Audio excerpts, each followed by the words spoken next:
Good morning, all. Good to be with you today. So, as I was thinking about this passage which talks about a wedding banquet, I counted how many weddings I've been to lately, because it seemed like a lot. And I've been to 13 weddings, or 7 weddings in the past 13 months.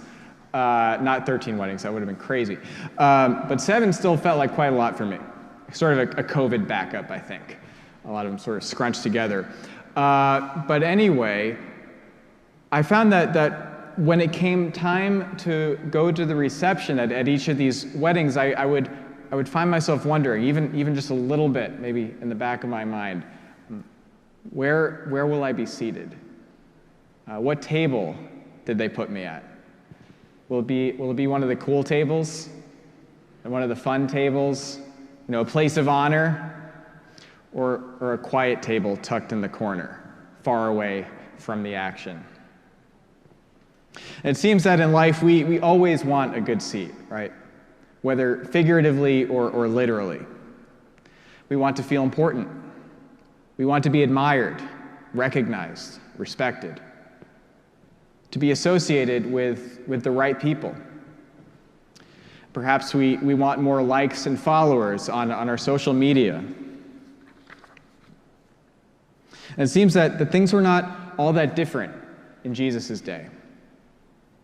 We just heard in the gospel that on one occasion when Jesus was going to the house of a leader of the Pharisees to eat a meal, he noticed how the guests chose the places of honor.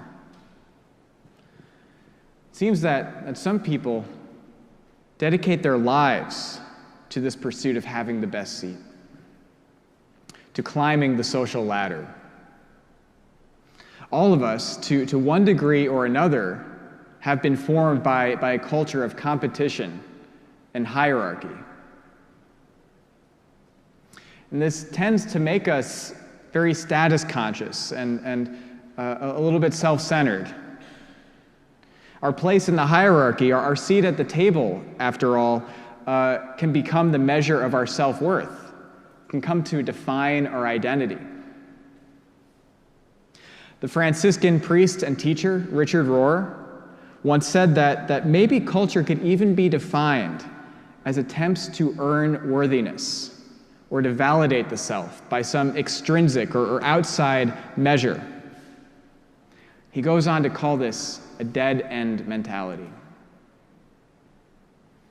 A dead end, because it seems that no matter how high we climb, how much money is in the bank, how large the house, how many parties we get invited to, how many likes and follows we might get, it's never enough. It's because there's always somebody who's higher up, somebody who has more, who has bigger, better, more likes, more follows. Besides this, it seems that this self-centered, egoistic way of living can never really fulfill us because enough is never enough. If we live this way, we might find ourselves starved, searching for a fulfillment that is always out of reach. I believe that what we are truly hungry for is communion. Deep connection. But when we turn in on ourselves, when we focus too much on ourselves, we tend to turn away from others and from God and from life itself. And of course, there's really no connection there.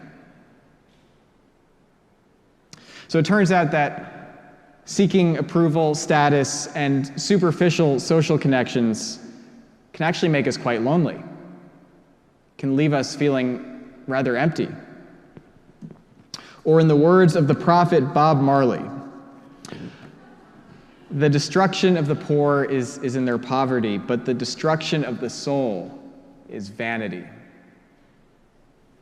And it's not just our souls that suffer from pride and vanity. Our relationships often suffer as we tend to neglect or even hurt the people who are close to us. The poor suffer as we take more for ourselves and share less with those who are in need. And the natural world, the environment suffers as our planet bears the heavier and heavier burden of our excessive consumption. And this, I think, has a lot to do with why Jesus warns against this way of self-seeking and self-assertion. He says, "For all who exalt themselves will be humbled, but those who humble themselves will be exalted." I don't think he says this to shame us or to frighten us. Jesus does not want to judge us. He wants to set us free. And he calls us to humility because that is the way to freedom. Almost 1,500 years ago, in a town in central Italy, a man we know as Saint Benedict set out to follow Jesus on this path of humility. He was born into a good family and sent to Roman schools, but he was disenchanted by the decadence he found in Roman society. So what did he do? He took off. He just left civilization. Pretty bold. He went to go live in the hills. Eventually, he ended up living in a cave. Later, he was persuaded by some others to become the leader of a community of monks. And for this, he wrote a rule of life, sort of a handbook for living that we call the Rule of St. Benedict. Now, it is one of the most influential texts in all of Western religious life and spirituality. According to Peter Walsh, who was an associate rector here about 20 years ago, the Rule of St. Benedict contains the very first 12-step program. But it's not really about breaking an addiction to a substance as much as it is about breaking our addiction to ourselves. And don't we live in a society that is addicted to the self? The Benedictine nun Joan Chittister wrote this wonderful book on the Rule of Benedict. And in it, she writes that if the modern age has lost anything that needs to be rediscovered, if the Western world has denied anything that needs to be owned, if individuals have rejected anything that needs to be professed again, if the preservation of the globe in the 21st century requires anything of the past at all, it may well be the commitment of the Rule of Benedict to humility. Benedict outlined 12 steps or 12 degrees of humility. And these 12 steps form a ladder. He compares it with Jacob's ladder from the book of Genesis. And it's a ladder that we climb not by going up, but by going down. It's an upside down, inverted ladder. And the lower we go, paradoxically, the higher we go in holiness and closeness to God. It's a way of unlearning the confusion, selfishness, frustration, and fear that is imprinted on so many of us by our culture. The 12 steps are, and this is adapted somewhat for modern life outside of a monastery, with a lot of help from Sister Joan here. Step 1, remember that we are always in the presence of God.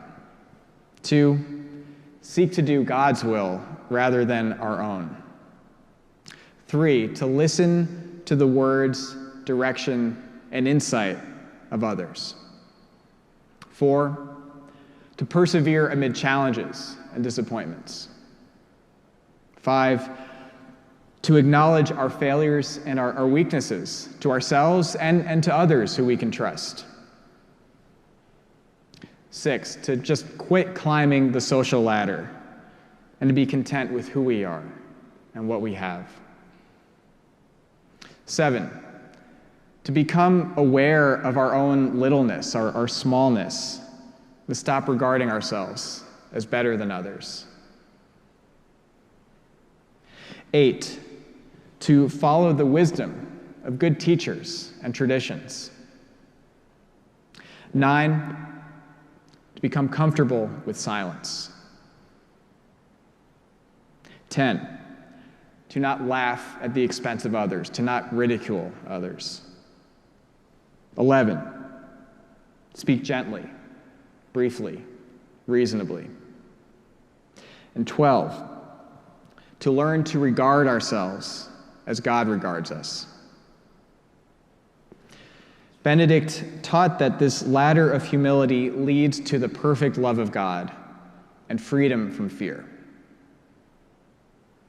Freedom from fear because when we drop the posturing, the endless competition and comparison, when we're released from the prison of our egotism, when we're no longer fighting with reality, but instead accepting our place in it,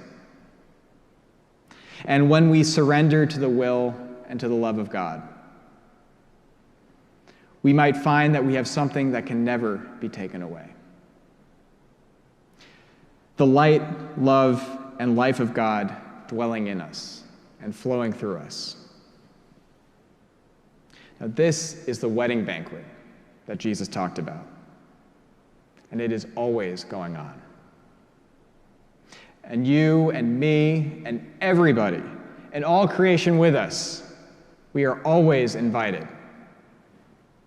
And we can't earn or lay claim to our place at the table. We can only receive it as a gift. So with holy humility, let us approach God's table together and receive the communion, the deep connection and love that we are truly hungry for. Amen.